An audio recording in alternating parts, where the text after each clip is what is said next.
Шинжлэх ухаан таны мэдхүн одон өндөр суваг үзэг сонсогчдоо сайн сайхны хүсэн мэдчилж байна. Дэлхийн дуу хоолой нэвтрүүлэг эхлэхэд бэлэн боллоо. Та бүхэн нэвтрүүлгээ NTV телевиз болон одон өндөр радио 83.3 107 гэсэн хос толгойноор хүлээ авч сонсож байна. Энэ удаагийн нэвтрүүлгийн хамтран ажиллагчаар бүх бараг Америкаас Заяа Спорт Шоп, Үрждэг сар хариултаа хадгалын урайтай Худалдаа хөгжлийн банк хамтран ажиллаж байна. Студид бизнес судлаач Бат Эрдэнэ, хөтлөгч Цэнгэл хоёр нар ажиллаж байна. Өнөөдрийн сэдэв бол Honda юу хийдэг вэ? За арай мэнд. Арай мэнд. За өнөөдрийн сэдэв би 7 хоног бэлтгэхэд 7 хоног баг хангалтгүй байлаа. Нилийн ухаж тонхох юм нилийн ихтэй айгу амттай шимттэй тийм контент болохоор байна. За биднес Honda гэхлээр нэг Honda машин л боддог. Honda Civic, Honda Accord гэдэг тийм машинуудаар мэддэг. Гэвч Honda энэ дэлхийн түүхэнд автомашины хөгжилд бол нэлээд чухал нөлөө үзүүлсэн маш олон ийм автомашины хөдөлгүүрийн болон автомашины талаар 230 гаруй патент лиценз эзэмшигч ийм компани. Энэ талаар нь бол хүмүүс нэг төдийлөн сайн мэддэг байх. Энэ нь болохоор Honda-гийн хэлжсэн технологи хөгжүүлэлтийн компани бол хаана хамгийн их стандарт шаардлага байна. Тэр газар чинь чиний технологийн хөгжлийг хурцсаж өгнө гэсэн үгтэй холбоотой байж магадгүй. За. Үнэхээр л нөгөө нэг энэ дэлхийн шаардлагуудыг хангахын тулд яах вэ, хэрэг вэ гэдэг нөгөө яагаад гэдэг асуултууд. Ялангуяа Toyota компани дээр 5 яагаад дараалсан энийг айгүйх хэрэгжүүлсэн ийм компани байгаа. Амжилтаас нь дурдвал Honda 1959 оноос хойш дэлхийн хамгийн том мотоцикл үйлдвэрлэгч байгаа бөгөөд 2019 оны 12 сар гэхэд нийтдээ 400 сая мотоцикл үйлдвэрлэсэн. Буюу дэлхийн хамгийн өндөр их тоогоор мотоцикл үйлдвэрлэсэн компани юм байна. Түүнчлэн одоо бусад газар мотороо нийлүүлдэг.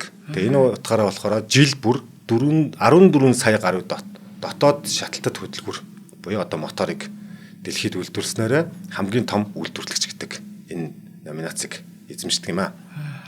Honda автомашин мотоцикл гэсэн үндсэн бизнес гадна цэцэрлэгийн тоног төхөөрөмж, далайн хөдөлгүүр, хувийн усан онгоц, цахилгаан үүсгүүр, хиймэл оюухан, роботын салбарт нэлээд амжилттай байдаг. Анхны Asimo гэж робот нь болохоор 2000 онд Honda компани хийж ижээ. Мөн Honda компани нөгөө нэг Honda Jet буюу нөгөө турбин хөдөлгүүртээр нэлээд ажилдаг. Хятадтай нийлэн 2012 онд сансрын хөдөлгүүртээ бас хөгжүүлэлтийн дээр ажиллаж байсан ийм компанид байна.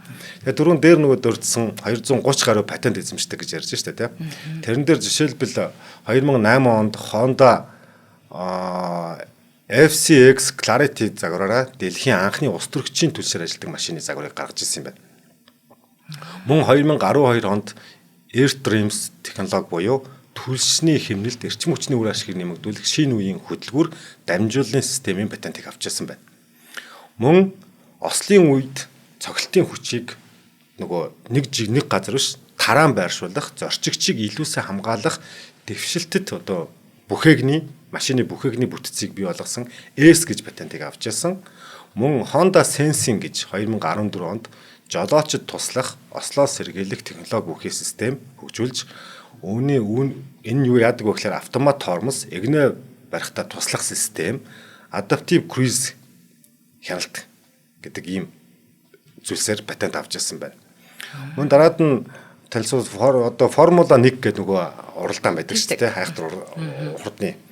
Тэгээд энэ Honda Формула 1-ийн түүхэнд хамгийн амжилттай хөдөлгүүрийн нэг нь нийлүүлэгч нэг нь 1988-аас 91 онд одоо 3 жил хамгийн сайн хөдөлгүүр нийлүүлэгч гэдэг байсан юм байна.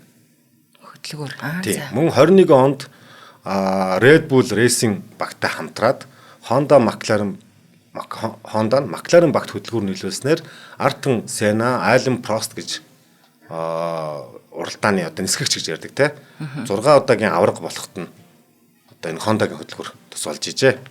Гэх мэт ийм алдартай одоо биднес бол нэг машинаар мэддэг бол цаана нь технологийн компани гэдэг талаасаа ийм алдартай 230 гаруй патент эзэмшдэг. Одоо тэр нь одоо биднес өөрсдөө нөгөө нэг мэдэхгүй л болохоос ширэглээл явж байгаа ийм зүйл юм байна. Тэгвэл өнөөдөр энэ сэдвэр ярихдаа энэ патент эзэмшигч энэ компани бүтээн байгуулагч инновацлог те инженер энэ Honda Soichiro Honda гэж хүнийг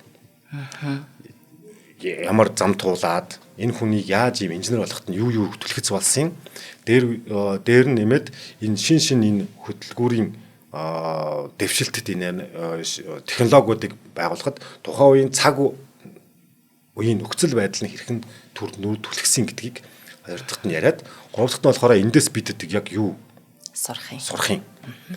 Дээр нь энэ дээр жишээ аваад хамгийн одоо алдартай хэлэхлээр мэдэх бах CVCC буюу одоо нөгөө катализаторгүй хөтөлбөр. Хоёр дахьт нь бол VTEC буюу жижиг орон зайн хүчийг хэрхэн нэмэх үү гэдэг ийм хэмнэлттэй хоёр хөтөлбөрийн талаар ярихаар бэлтгэлээ. За Honda гэж энэ хүн маань тэгвэл ямар хүн байваа? Энийг эрхлэнсэн тий? Тэгье. За Honda Soichiro Honda гэж хэн бэ? Soichiro Honda нь 1906 онд Фужи уулын бэлд орших Tenryu Shizuoka гэж хэмээх жижиг ядуу тасхны нэгэн дархны гэр бүлд төржээ. Honda-гийн аав дархан хүн байсан бөгөөд тухайн үед дугуй засварын газар ажиллаулдаг. Ундаг дугуй одоо шаардлагатай хэрэгслийг нь дархны ур чадвараараа ашиглаад хийж одоо монголоор бол монголчилж засч өгдөг тийм хүн байсан чинь. Soichiro Honda 8 настай байхдаа аавда байнга тусалдаг бөгөөд ажил руугаа явж явах замдаа нэгэн хачин шууган бүхий дөрвөн дугуйтай дөрвөлжин юм хажуугаар нь явахыг анх харсан. Бүр тэрээр бүр гайхаад цочоод те юу болсон бэ гэдэг. Тэр нь машин юм уу? Тий. Тэр нь тухайн үеийн Ford компани хийсэн Model T гэж нэг алдартай загвар орж ирсэн байсан байгаа. Тэгээ энийг бол бүр гайх зэрэгцэн хараад тэгээ түүнийгээ бүр ингээд өөрийн мэдлгүй биеийн татагдаад хойноос нь хөөж гүйцэхээр хамаг чадлаараа гүйсэн боловч гүйцээгүй. Тэгээ энэ нь түүний сүлд хэлсэн дээр би тухайн үед мөрөөдлөө хөөж гүйцэх гэж гүйж исэн байлээ гэж өөрөө хэлсэн байт юм байна. Тухайн үед гайхсан зүйл нь тэрээр ямар нэгэн нөгөө тухайн үед чи яадаг гэсэн гэхэлэр би нэг өмнөх Японы дугаар дээр ярьжсэн төмөр зам орцсон. Тэгээд тэр шороотой дэгэн догонтой замд альва ачааг ихээр зөөхөд морины хүчийг их шаардаад бараад байсан юм л да. Тэгэхээр томхон тэр нөгөө юм бүхээгэнт бараага аччаад төмөр замаар морир чирж явдаг байсан ийм одоо яг 6 он бол тийм үе байхгүй юу? Төрж явах үед нь. Тэгтэл морир чирдэг байсан гэж бодож ирсэн хүүхдийн тэр чиргүүл нь өөрөө дангаараа явж яхаар бүр гайхчихсан гэж байгаа байхгүй бүр. Тухайн үед нөгөө 8 настай морир байхгүй яваад хахаар гайхаад байна тийм. Айгу гайхалтай. Бидэнд бол одоо ингээд бол нэг гайх зүйл биш л дээ. Гэтэл тухайн үед бол асар гайхчихсан. 100 20 жилийн өмнө шүү дээ тийм. Тэгээд мань хүн ер нь бол нөгөө аав нь дугуй засдаг байсан учраас эрэгтэй хүүхд аавыгаа дуурайгаад ер нь ингээд төрхөөс ахуулаад дугуй засахад ажилд нь тусалж өнгөрөөсөөр байгаад ер нь хичээлээсээ жоохон завсардаад эхэлсэн. Тэгээд хичээлээсээ завсардаад тухайн үед болохоор Японы сургуулиуд яадаг байсан гэхлээр хичээлийн дэвтэр дээр нь дүн тавиад гэрлүүн явуулаад ээж аав нь тэр дүнгийг хараад одоодсон дэгдэг л да тийм хүүхдийнхаа сайн муу байгааг ингээд мэдлэлцдэг байсан юм байна. Тэгтэн манай зөвшөөрөөд явдаг бол тэр зөвшөөрөхдөө буцаад би нөгөө нэг даалгаврын шалгасан дүнгийн шалгасан гэдгээ тухайн үед нэг юм тамгатай юм модон дардсаар ингэж эцэгхэн дараад буцаж багш руу явуулд юм байл та. Тэрийг нь болохоор манай Honda болохоор яасан гэхэл аавынхаа тамгыг дуурайлгаж хийлгээд тэгээ өөрийнх нь төвчтөр өөрөө тамгаа дараа буцаа багштай өгчдөг гэсэн юм байна. Тэгээ ямар нэгэн асуудал байхгүй юу гэхээр байхгүй л гэдээ явуулдаг гэсэн юм байна. Тэгж байгаа тэр нь удалгүй баригдахгүй яах вэ? Өөрөө тэр тамгаа дараад. Тий. Тэгээд аавда баригдаад аав нь болохоор тухайн үед бүтэн өдрийн турш өвдөг дээр нь ингэж суулгаад өөрийгөө ямар гэм хийснийг авахаар юун дээр алдсан авахаар гэд бүтэн өдөр суулгасан юм.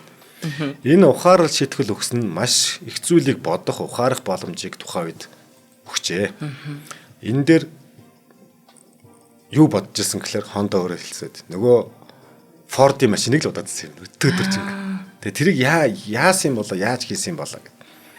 Тэгээд явсаар байгаад 1922 оны нэгэн өдөр Токиогийн автомашин засварын Arch Shokai хэмээх компанийн зарыг олж харсан юм байна. Автомашин засварын өөрөө ингэж рекламны зарыг нь харж харсан.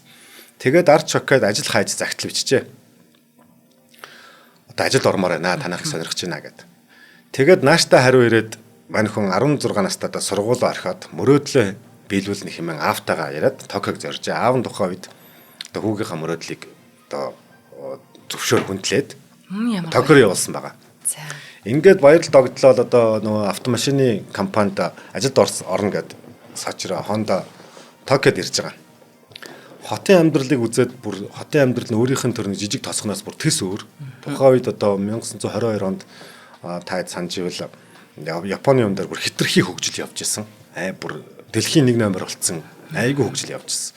Ерөөсөө 6 жилийн дотор хоосон байсан, сүнцэн байсан Токиог ерөөсөө ингээл орчин үеийн шинэ хот болгоодсон байхгүй. Яг ийм бүр хитрхи хурдан эрчтэй хүчтэй байгааг нь хараад сэтгэлэн догтлоод хурдхан л машин засмаар бүр цаашлаад бол машин хиймээр санагдаж ирсэн.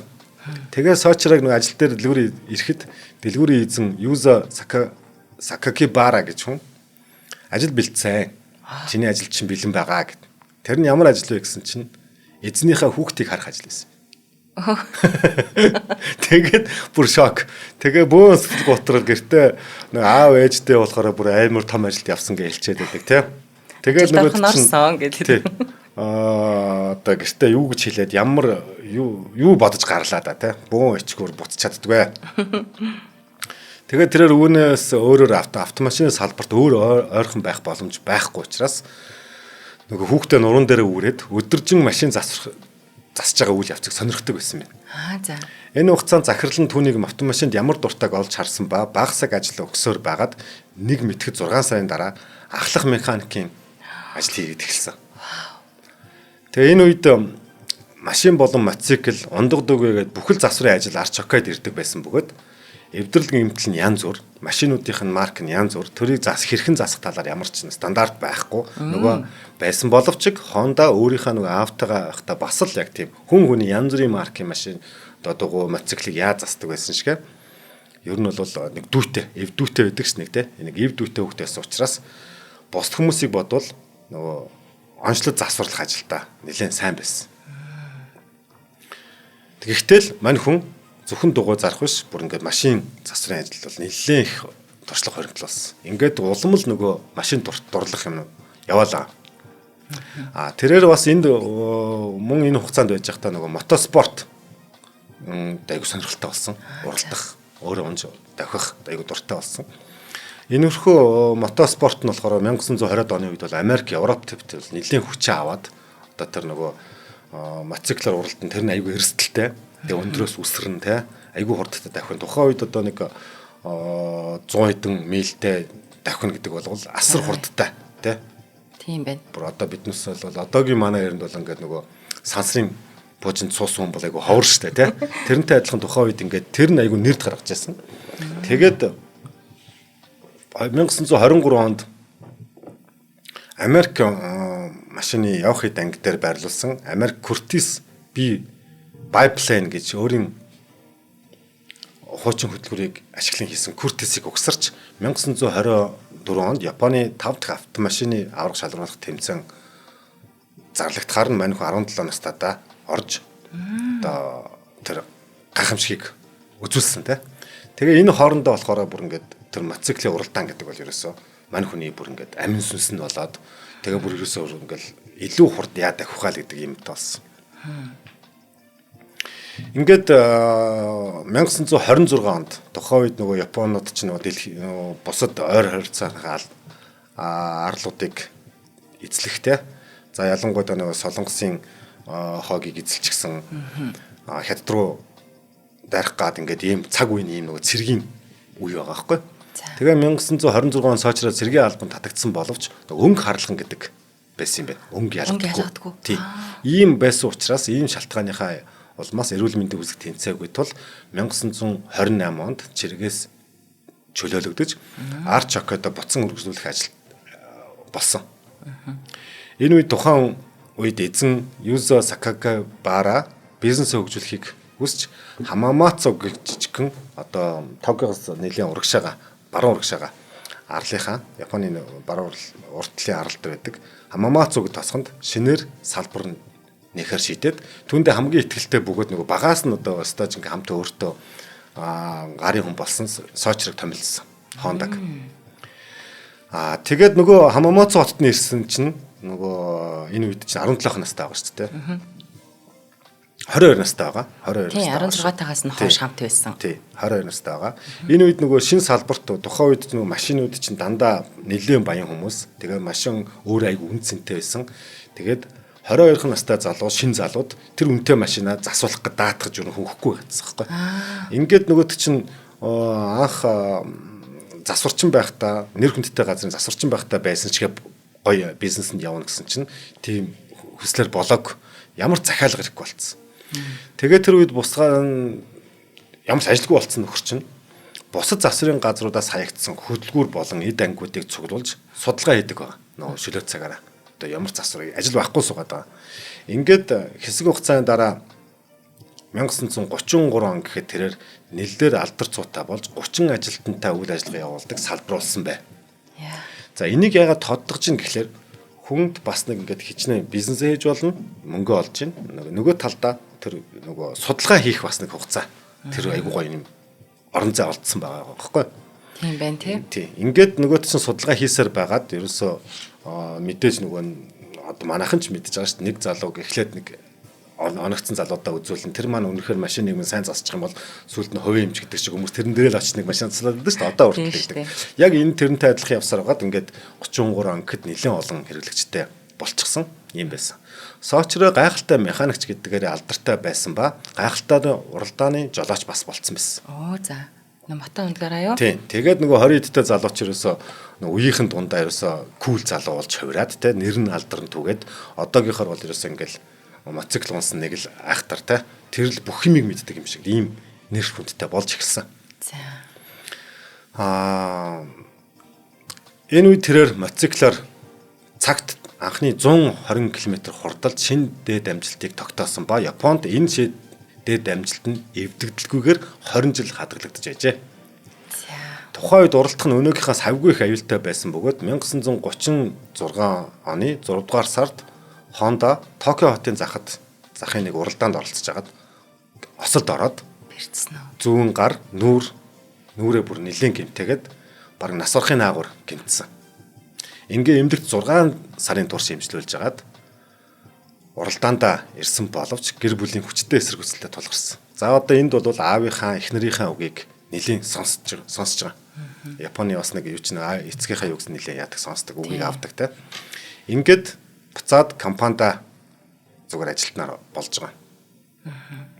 Гэхдээ мань хүн уралдаж байхдаа юуг ойлгож авсан гэхээр хөдөлгүүр маш хүчтэй.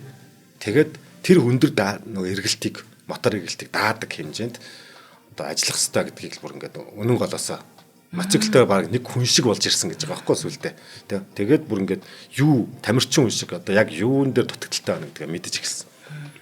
Тэгээ энэний хамгийн их гардаг саатал нь бол Porsche-гийн жирэг буюу нэг юм цагираг байгаа. Porsche-гийн дээдлэл 3 цагираг байдаг байхгүй бүлүүр хийхэд тэрийгээ тос агаар хоёрыг холдуулахгүй тулд Porsche-н дээр байждаг юм байгаа. Тэр нь Porsche-гийн гадар хан болон хоорондоо тосны одоо молекулыг гаргахгүй гэхдээ хоорондоо зайтай байх ийм нарийн бүр хитрхи нарийн ийм хэмжээс ахгүй. Тэгээ энэ дээр бол асар их тэргүүр ингэж нөгөө алддаг байсан.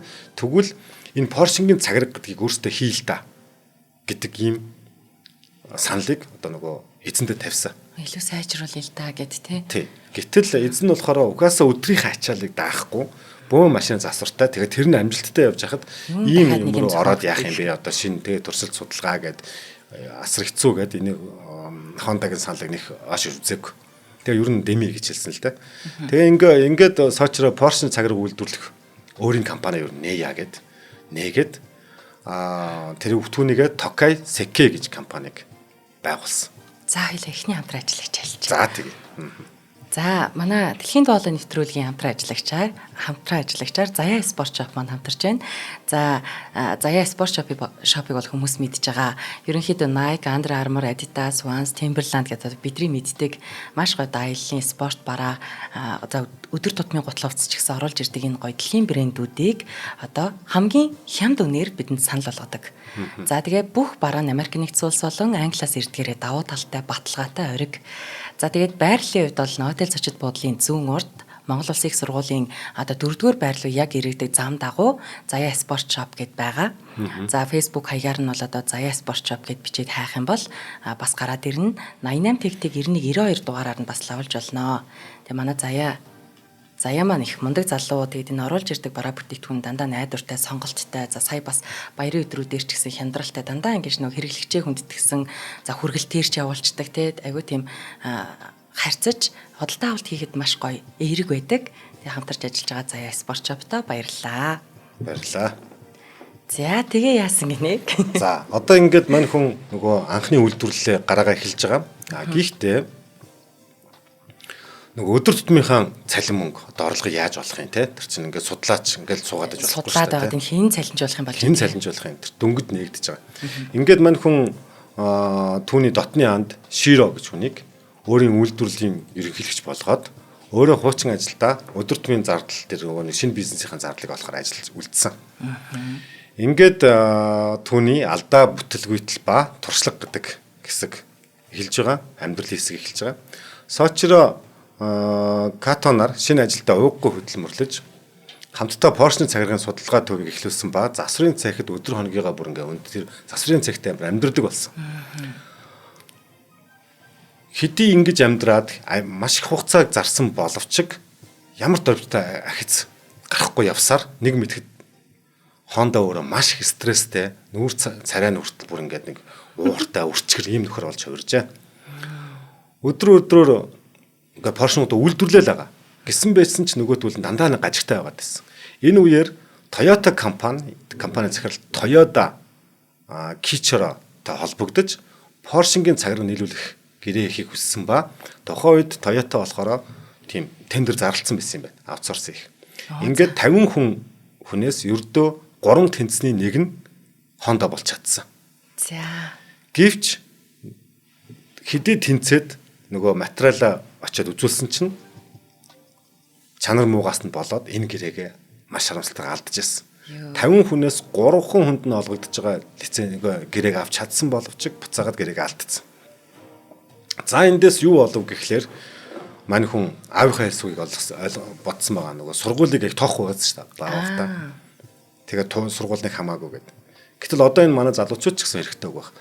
Альва зүйл ингээд нэг төр зуртаа засвар ч юм уу ингээд нэг хэсэг төвшөнд бол өөрийн хүч хөдөлмөрөөр ингээд хүрчнэ те.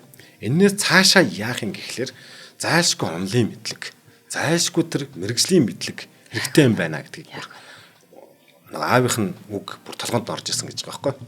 Ингээд мань хүн бууж өгөлгүй металлургийн мэдлэгээ дээшлүүлэхийн тулд Хамамацу аж үйлдвэрийн дээд сургуульд хагас цагаар оройн нэг оюутан гэдэг чтэй. Ингээд оюутан болж илсэн. Ингээд сочро 2 жилийн дараа олж авсан мэдлэг туршлага дээр үндэслэн дахин нэг орлого хийснээр үр дүн гайхалтай байсан ба түүний шинэ Porsche-нууд чанарын хяналтыг нь давдгаад аваад бүр бусдаасаа тэргүүлээд улс орны өнцөг болон бүрээс бүр захиалгатаа дарагдаад энэ захиалгаа гүйцэхийн тулд 2000 орчим хүнийг авч ажиллуулж эхэлсэн. Ваа, ямар их юм бэ? 2 жилийн дотор ингээд ерөөсө бүр бум болсон. Яа. Гэтэл ингээд ийм гоё бай явчаагүй. Яг энэ үеэр чи нөгөө Японч нүүд чид онд тал дэшегээ байлдчихж байгаа шүү дээ. Тийш тий хөрхий.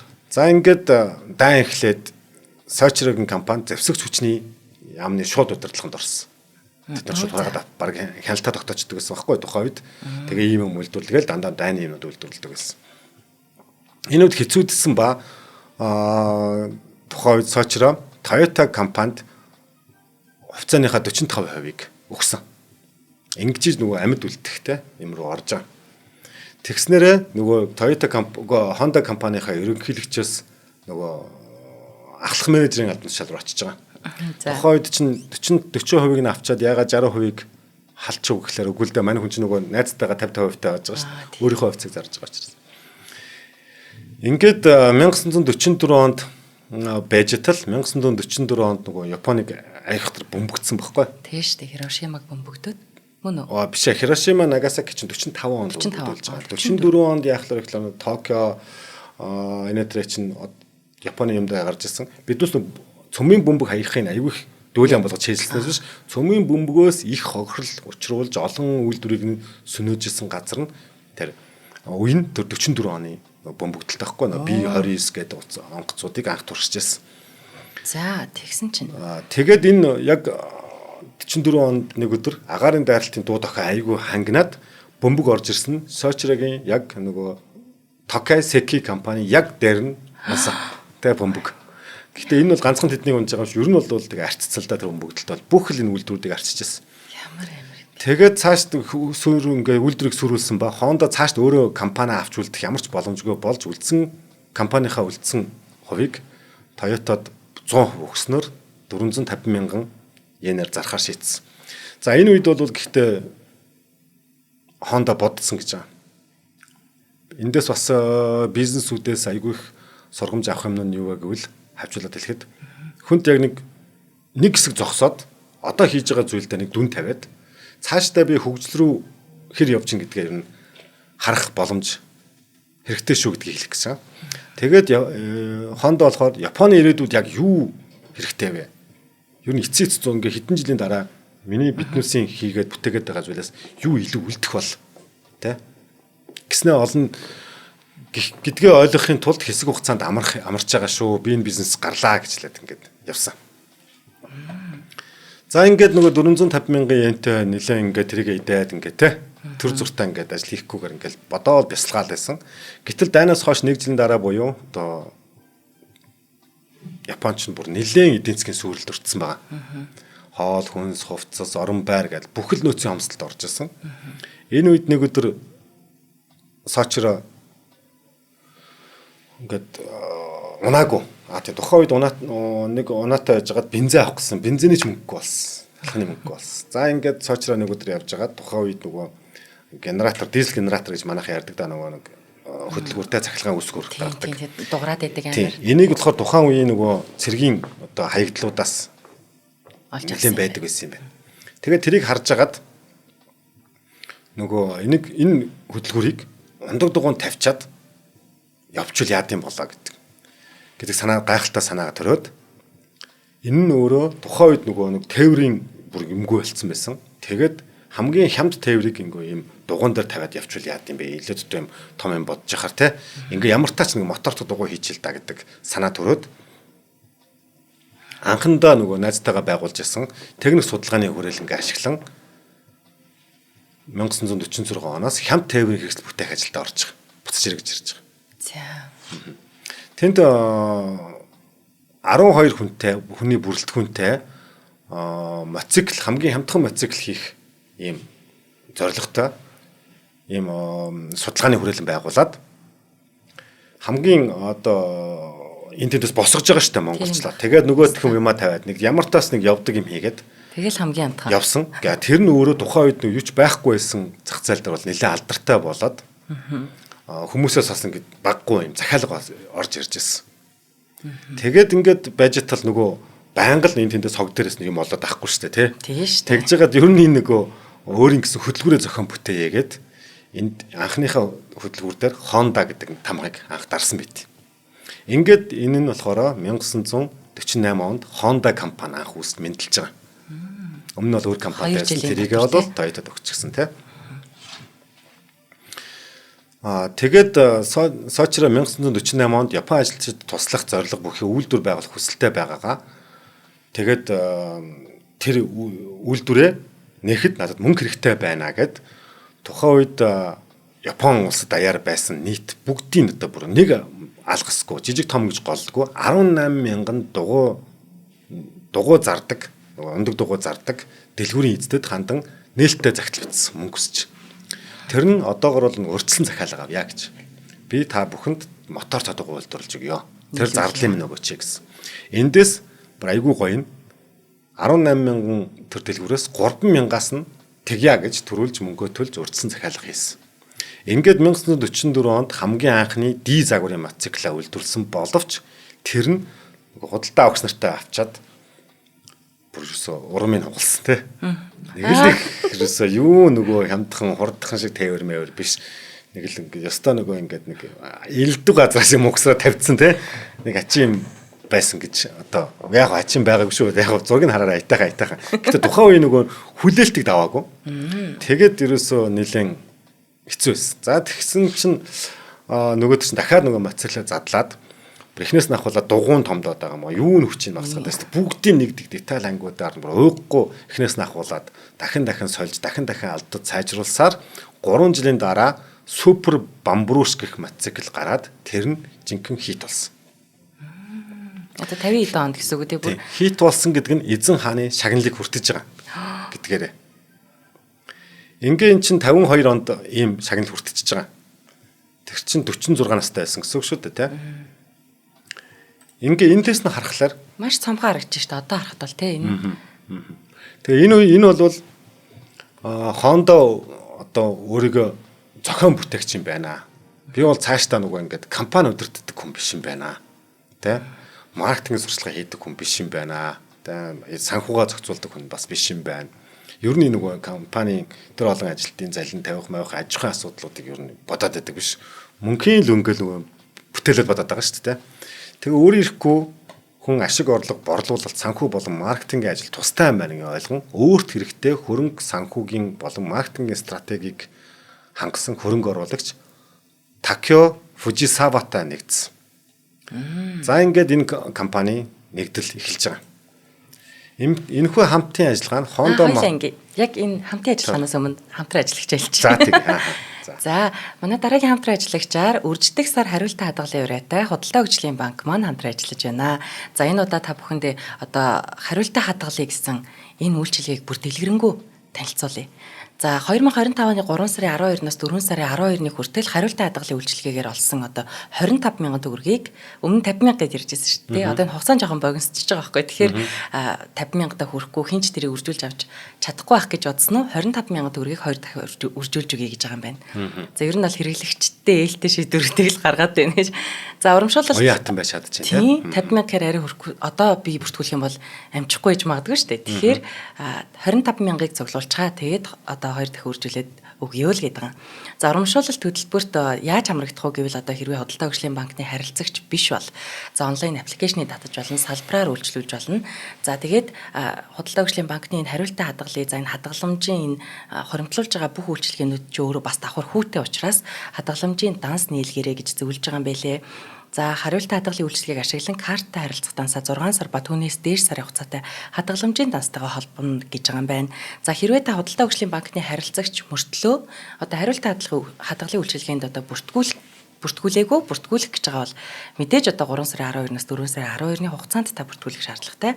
За тэгээ өөрийнхөө ашигладаг харилцах дансан дээрээ за Brito Wiz Master гэх мэт одоо өөрийнхөө одоо хэрэглэн тохирсон тийм төлбөрийн карттай байх. За хэрвээ картгүй бол мэдээж аппликейшнээ татаад за виртуал карт маш хурд хугацаанд үүсгээд өгч байгаа. За энэ мэтээр одоо танд аль хялбар болох үйлчилгээнүүдийг санал болгож байна. За хариултаа хадгалын үйлчилгээний ашиг шимийг бол хүмүүс маань мэдж байгаа хаа. Мэдээж одоо хоримтлолын ашиг тусыг мэдрэх. За тэгээд хариулт мөнгө чинь таны ерөөсөө анзаараагүй байж хат тансанд чинь мөнгө ордог байх. Тийм өөр 4 төрөлтэй хадгаламж байгаа ш. Нэг унтчих нь үлдэгдэл мөнгөний данс руу хийх. Сонголт ихтэй байгаа тийм. Сонголт ихтэй байгаа. За тэгээд гэхдээ энэ хугацаанд энэ сарын хугацаанд энэ 25 мянган төгрөгийг үржүүлж авах нь бол нэг удаа юм шүү гэдгийг бас хүмүүс маань ойлгоорой. Тэгээ хариултаа хадгалын үйлчилгээгээр хоримтлуулсан явцын нийт дүнг бол одоо 7 хоног болгоны нэгд өдөр ингээ утсанд чинь Viber юм уу эсвэл мессежээр бүртгэлтэй утасны дугаараар мэдээлэл нь ирээд ах юм байлээ шүү. За тэгээ мэдээж хоримтлалтай Монголыг бүтээх гээд байгаа юм. Худалдаа хөгжлийн банкны одоо дурын салбарт хандаж хялбар хоримтлал үйлчилгээнд нэгдэх боломжтой. За эсвэл одоо 1819-77 дугаараар лавлах боломжтой. Аппликейшнийг татчих юм бол бас одоо илүү ойлгомжтой байгаа шүү. За баярлалаа Худалдаа хөгжлийн банкныхандаа. Баярлалаа. За хамтран ажиллахсан яасан. За ингээд тохоо үед нэг ямар ч нэг хүний өмнө нүүр бардам зарах нэг моциклтай. Тэгээд дээр нь болохоор нөгөө илүү бизнес мэддэг, санхүүгийн, маркетингийн өөрийнх нь мэдхгүй юмыг мэддэг хүнтэй хамтарчихсан. За одоо энэ нь болохоор тухайн компанийг дэлхийд гарах үндэс болж байгаа. Ингээд 1958 онд Америкийн нэгдсэн улсад тухайн супер бомбруш нэртэй моцикла $29 үнээр зарснаар бүр бүүн болсон тэ. Ямар юм бэ? Энэ үед тухайн Америкт болохоор моциклийн үн асар өндөр байсан. Тухайн үеийг одоо та санаж байна Harley Davidson бол айгүй лаг моцикл шүү дээ. Тийм шүү дээ. Энэ бол ерөөсөө Америкт нэлийн Америкийн бэлэг тэмдэг гэж угаасаа явдаг. Энийг дараагийн нэвтрүүлгийг хоёлаа ярина. Тэгээ энийг болохоор Harley Davidson-ы одоо борлуулалтыг давсан. Ингээд дээр нь болохоор Сочиро өөрөө нөгөө мотоциклийн болон нөгөө уралдаанд ордог байсан учраас тэр нь их сонирхолтой байсан учраас тэрэндээ бас их амжилттай байсан. Мотоциклийн уралдаан буюу одоо автомашины уралдаан чинь тухайн брендинг, тухайн тэр автомашины үйлдвэрлэгч компаниудын ялангуяа дотоод төр хөдөлгүүрүүдийн найдвартай байдлыг тестэлдэг олон нийтэд компаниас сурталчлах маш том юм талбар байхгүй. Тийм учраас энэ мотоциклаараа тухайн нөгөө оролдаанууд оролцож эхэлсэн. За ингээд одоо сайхан маркетинг хийж штэ тий тэндээ. За ингэж явахдаа нөгөө талаас уралдаж байгаагаас гадна хамтдаа уралдаж байгаа дэлхийн хамгийн сайн технологиудтай хамт уралдаж байгаа учраас өрсөлдөгчөө дэрэгдээс нь юу нь сайн юу муугаа бас харж байгаа. Одоо итгэх тий. Дээр нь болохоор тэдний мэдээллийг авах юм гоё орон зайд байж байгаа байхгүй. Ингээд харин Honda-гийн нэг хувийн нэг зан чанар байгаа. Ямар тохиолдолд өрсөлдөгчийн өөрийнхөө мотоциклаас илүү бүх одоо ийм жижиг үзүүлэлтүүд байгаа.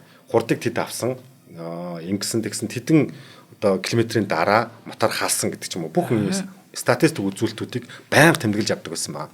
Үүнийг уралдаан болгоны дараа ирээд тэр үзүүлэлт болгоноос өөрийнхөө бүтээгдэхүүнийг дагуулахаар нөгөө судалгааныхаа юмд өгдөг гэсэн байгаа байхгүй.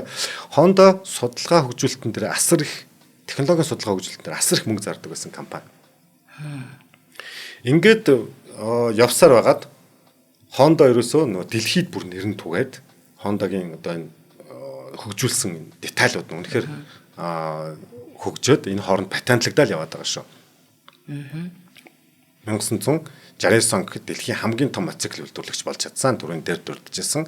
Эннийхээ хүчинд нийтдээ 60 жилийн хугацаанд 400 сая мотоцикл борлуулж чадсан юм. Гэвч хүүхэд наснда нөгөө анх энэ одоо бүр нөгөө юу гэлээ хар гариг юм харж байгаа мэт машин харсан гайхан зэрэгцэж харсан тэр машин гэдэг зүйл толгоос гарахгүй л байгаадсан. Ингээд Сочиро автомашины зах зээлд гарна гэдгээ олон нийтэд зарлахад тухайн компанийн ерөөсө бүгд эсэргүүцчихсэн. Яршгаа одоо тий ерөөсө ингээд болоод байна шүү дээ. Ингээд болж байна мотоциклаар дагны олон юм битээ сатаараа гэдэг.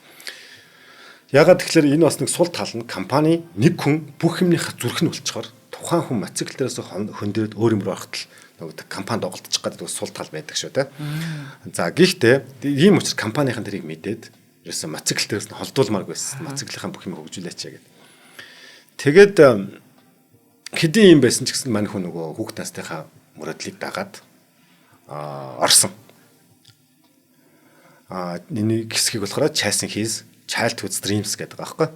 Одоо хүүхд насныхаа ямиг мөрөдлийг биелүүлэх. Гүйцээгүй шүү дээ багтаа тий. Одоо л гүйцэхээр оролцсон.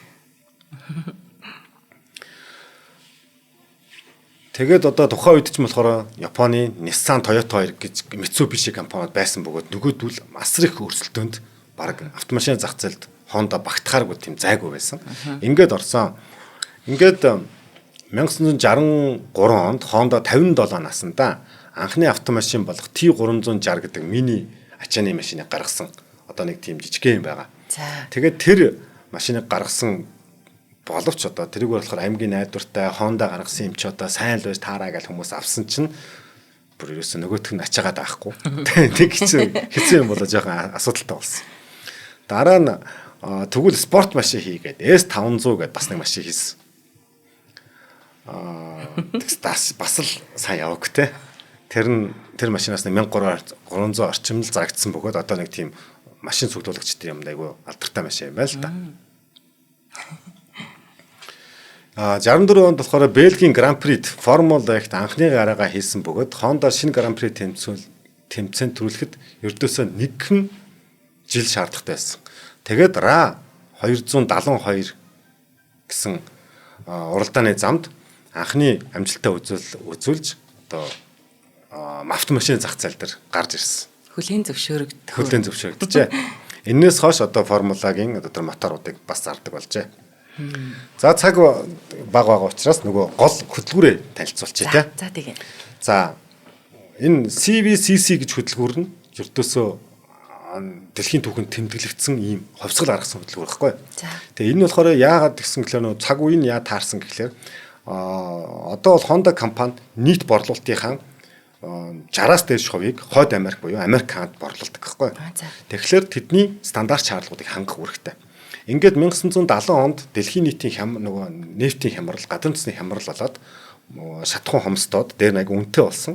Ингээд дэлхийн нийтээрээ бага шатахуунаар их зам туулах ийм аянд бүгдл өрсөлдсөн. Дээр нь болохоор Америкийн 70 онд болохоор Америкийнх хитрхийг угаараа ихээ нэг гараадсэн. Тухайн үед тэрийг хяндаггүй. Ингээл юуса хүчтэй л байл мотор. Одоо ч гэсэндээ Америкийн тэр имиж байдаг шүү дээ. Америкийн машинууд том мотортой бензиний үнэнийг санаа зовдөггүй те. Том хөтөлбөртэй хүчтэй мангас гэдэг имиж авдаг. Тэгээ энэ 70 онд болохоор Америкийн агаарын чанарын стандарт батлагдаад, хууль батлагдаад тэгээд одоогийн тухайн үеийн гаргаж байгаа, ялгаруулж байгаа чанарыг 3% нь бүр барь гэдэг ийм бууруулсан гэсэн. Гэсэн чинь энэ шаардлагыг хангах машин дэлхийд байгаагүй. За энэ үед болохоор мань хүн аюул олон компаниуд ороод хэрхэн бага шатахуун хэрэглэх вэ те? Хэрхэн тэр утааны имийг яах вэ гэд одоо маш таус мэдхэн катализаторыг тайлбарлаад өгч. Катализатор гэдэг нь мотороос гарч байгаа утааг угаарын хийг химийн уруулаар шүүж аваад ус болон хүчилтөрөх центр гэдэг ингээ боцуудад задлаад угаар биш болгоод ингээ гаргадаг ийм төхөөрөмж байхгүй. Гэтэл тухайн үеийн хөдөлгүүрийн шатхууны янз бүрийн стандартаас шалтгаалаад тэр хөдөлгүүр маш амархан бохирддог те. Одоо машиныг таваад унжитал чек инжин ингээ шар гэрэл асч байгаа бол тэр катализатор бүглэрсэн байна л гэсэн үг байхгүй. Тэгэхээр мэдээж бүглэрсэн юм дээр ингээд янд нь бүглэрчээд байхад хаазлаад те машин хүчээ алдна. Тэгээд трийг хүчээр явуулахын тулд асар их бензин идэл мэдэл игснэ. За ингээ энийг хэрхэн одоо катализаторын уралдаанд машинд ороод байсан. Энийг мань хүн харж байгаа. Тэр чигээр нь салах хэрэгтэй юм гэж бодсон юм. Мотортой юу те. Үгүй. Тэгээд мань хүн анханасаа бохир бензин гэдэг юм хаанасгүй бохир утаа гэдэг хамаас гаад байгаа юм байна гэж бодохгүй. Тэгэнгүүт ердөөсөө биднес аливаа зүйлийг шатаачаад гарсан хойно утаагийн шүүх биш анханасаа бүрэн шаталт хийчихээ л да гэдэг анх санаа төрсэн байгаа. Ингээд мань хүн тэр бүрэн шаталтынхаа имийг ингээд хөгжүүлээд явж байтал хамгийн хизээ бүрэн шатах бай гэхлээр агаар болон шатхууны холцсон холимог нь 14.6-г нэг харьцаатай байх юм бол агаар нь чатад дуусаад холимог нь чатад дуусаад ингээд бүгд зэрэг чатад дуусах юм байна. Хин нэг нь үлдэхгүйгээр. Тэ. Энэ томьёог анх бодож олсон байгаа. Гэхдээ олцсон байсныг ашиглая гэж бодсон байгаа. За ингээд нөгөөт чи хэрхэн тэгэх вэ? Хэрхэн тэгж анханаас нь орохдоо зөв холцыг үүсгэх вэ? Тэ. Хуйлралтыг хэрхэн олох вэ гэд тэр мотор дээрээ одоо CVCC гэдэг нь хяналттай дахин нэгдсэн хөдөлгүүр гэдэг ийм хөдөлгүүр байхгүй юу? Тэгээ тэрийг яасан гэхээр одоогийн ингээд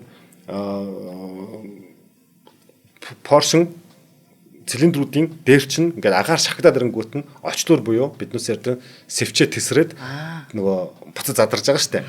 Энэ тохиолдолд яадаг вэ гэхээр агаар шатхууны холимог цилиндерт оронгууд очиасааж байгаа. Гэхдээ энэ орсон цилиндер нь одоо биднээс сайн анзаарвал өглөө хүүтэнд гадаа тавьсан машин асаах гэж оролдвол айгүй харавтаа хайдаг те. Кристалчсан яг холимог нь температур нь тохироогүй байгаа учраас дутуу шаталт үүсэж байгаа. Энэ дутуу шаталт чинь өөрөө асар хортой байхгүй. Тэгэхээр энэний өмнө дахиад нэг хавхлага хийгээд энд нь теслээд тэр халуун нь агаараа халаасны дараа нэг нооронд ороод ирэнгүүт нь яг тэр холимог тэнцүү байх үед теслий гэдэг ийм санаа байхгүй. Өмнө нь бол ерөөсөө яг тэр шууд талж байгаа шиг тэр харавтай амар утаг л хаяад яваад идэг гэсэн үг юм биш. Тэгэхээр нэгэнтээ ингээд бүрэн шатчихлаар катализатор анханаас эрггүй болчихж байгаа. Тийм байна. Тэнгүүд катализатор гэдэг нь юу вэ гэхээр одоо та хэд нэг шуум сонсчихсан Прусийн катализаторыг хүмүүс хулгаалаад байна. Яасан гэсэн чинь алтмалт гэх газрын хавуулт элементийн нөөцтэй учраас хулгайлцдаг энэ төр гэдэг шүү дээ. Баг тэрний аваа зарсан нь айгүй ашигтай байдаг энэ төр гэдэг тийм. Тэгэхээр энэ катализатор анханаас хэрэггүй болчихж байгаа байхгүй. Тэгэхээр машиндаа улам бас явчихж байгаа. Нэгэнтээ дутуу шатахгүй хий дэмий ингээд гарч байгаа зүйлийг бүрэн шатаачж байгаа учраас хүчин төдийч нэгс чинь ингээд бензинээ хэмжиж байгаа. За ингээд нэгдүгээр хөдөлгүүр нь тэр ингэснээрээ тухайн үеийн анхны тэр агаарын шанарыг хангасан анхны машин болж байгаа. Дараагийнх нь VTEC гэдэг байгаа. VTEC хөдөлгүүр гэдэг. За VTEC гэдэг хөдөлгүүрийг яагаад хийх болсон бэ гэсэн чинь Honda-г ер нь ингээд дэлхийн нийтээр ямар имиж төрүүлсэн гэдэг хямдхан, чипер тэ нөгөө бензиний баг мөнгөө төлж чаддгүй хүмүүс л авдаг гэдэг ийм сүрг имиж явчихгүй юу. Тэгэнгүүт энийг мань хүн мотороо хөгжүүлж хагаад өөрийнхөө машин дээр тавих гэж болдоггүй. Өөрт нь бүр том машин байдаг. Дандаа л нэг Honda Accord, Civic жижигхэн тэ баг юугаарч бол хөдөлждөг. Гэтэл энэ нөгөө хөдөлгүүрийн технологи хөгжүүлж байгаа хүмүүс чинь том машин дээр тавихад яах вэ гэдгээ дурч үзэх хэрэгтэй шүү дээ тийм. Ингээд том машин дээр яадгийг харсан чинь том машинуудын сул тал нь яах вэ гэхээр асар чадлага гаргана. Гэхдээ одоо энэ хот манайхаар ярих юм бол хотын бүглэнд зогсож яхад яах вэ? Идээд л байх шүү дээ тийм. Тэнгүүд энэ VTEC гэдэг хөдөлгүүр яадаг вэ гэхээр хүчээ авах нөгөө хүч гаргах, хурдлах хэмжээнд мотор эгэлтийг асар өндөр дараагүйгаа цагт бага бензин идчихэдэг. Дараад хүч шаардлагатай үед их бензин ордог тохируулга бүхий мотор ахгүй.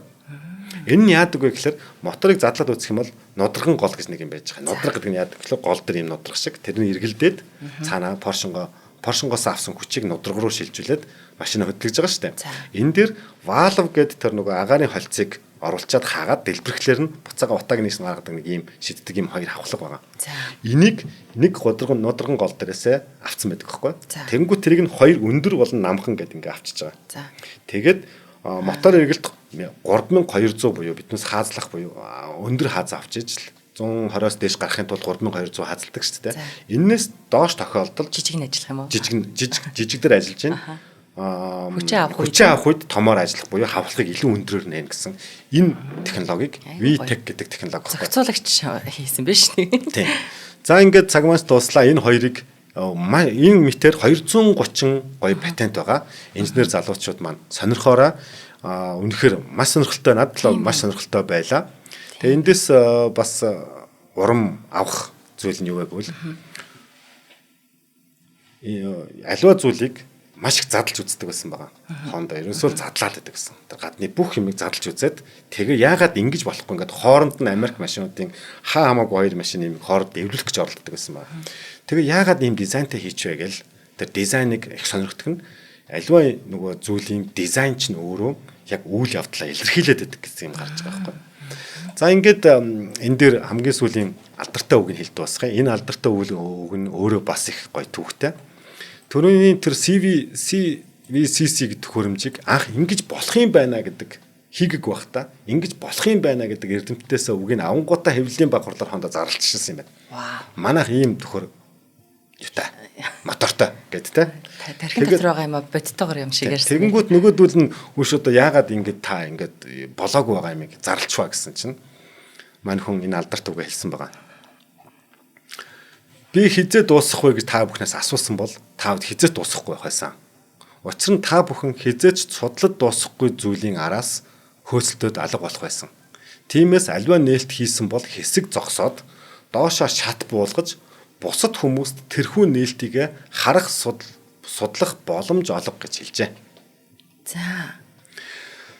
Энэ үйлдэл нь тэгээ тийм боломж олгосон үйлдэл юм болов? Тийм. Тэгэхээр юу гэсэн үг вэ гэхээр нөгөө аливаа нөгөө эрдэмтэд чинь те нэг юм судалж ин гүнзгий алга болчихдаг те. Тэгээ тэрийг нь хүлээгээд байх юм бол миний бүх мөнгө дуусах байсан гэж хошгилсан байгаа байхгүй. Тэгэхээр аливаа нээлтийг ингээ ер нь ч гэсэн одоо биднес ч гэсэн те. Одоо бидний хийж байгаа үйлдэл ч гэсэн тэр биднес аль зүйлийг төгс мэдээгүй. Гэхдээ өөрийнхөө судалж мэдсэнд бусдад шат олгоод наашраа гэд эрдэм мэдлэгийн дээш нь мэдлэгийнх нь хэмжээг дээш нь татж байгаа үйл явцыг л одоо энд хэлсэн байгаа байхгүй. Тэгээд биднээс хамтдаа болчих юм бол нэг хүн сэтгэснээс олон хүн сэтгэх юм бол илүү нөгөө технологи, инженер техникийн олон байх тусмаа илүү тэр хэрээрээ нээлт гарна гэдэг энэ агуу философо хэлж үлдээсэн байгаа. Тэгэхээр энэ үгээр би энэ одоо үзэг сонирхогч залуучуудаа уриалж энэ нэвтрүүлгээ дуусгамаар байна. За баярлалаа. Нөө судалж байхдаа дуусгааргүй байсан гэдэг шиг сонсож байгаа ч гэсэн маш сонирхолтой байлаа. Тэгээд тэр олон патентыг авахын тулд тэр хүнд одоо тэр хэмжээний судалгаа тэгээд нөхцөл ирмэлзэл, туйлын зорилгоо хаяхгүй тэр чинь хүсэл нь байсан байна. Тэгээд надад нэг юм үлдлээ. Яг угаасаа сонсохоор хүн болгонд нөө давуу тал энэ хүн ямар байсныг бүгд ойлгож байгаа ч гэсэн надад нэг юм бас өөртөө хэрэгжүүлмээр санагдсан юм. Бүгдийн чаддаг халбгүй. чаддаг ажлаа хийгээд өөрийнхөө чадахгүй хүнд хариуцуулах нь бас одоо хүний хурдан амжилтанд хүрэх арга гэж бодож чинь. Тэгэн гол стресстэд ядраад байсан гэдсэн шүү дээ. Тэгэн гол ингээд өөр хүмүүстэй мэддэг хүмүүстэй хамтарч эхэлсэн амар гой санагдчихээн. Дээрээс нь тэр 18 мянган тэр дугууны компани руу захиа ирсэн. Ямар их захиа вэ тий. Хондоо бол ерөөсөө өөхгүй гэдгээр аюу алдартай юм л. Гоё. Энэ бас Япон хүмүүсийн гоё мундаг чанар бах тий. За маш их баярлалаа. Шинжлэх ухаан таны мэдхүү од мөндөр сувг үзэг сонсогчид та бүхэндээ дэлхийн дуу хоолой нэвтрүүлгээ хүргэлээ. Та бүхэн нэвтрүүлгээ NTV телевиз болон од мөндөр радио 83.3 107 гэсэн хост толгойноор хүлээн авч сонслоо. Энэ удаагийн нэвтрүүлгийн хамтран ажиллагчаар бүх бараг Америкаас Заяа спорт шоп, үрждэг сар хариултаа хадгалын урайтай, худалдаа хөгжлийн банк хамтран ажиллалаа. Дараагийн нэвтрүүлгээр уулзлаа. Түр баяртай. Түр баяртай баярлалаа.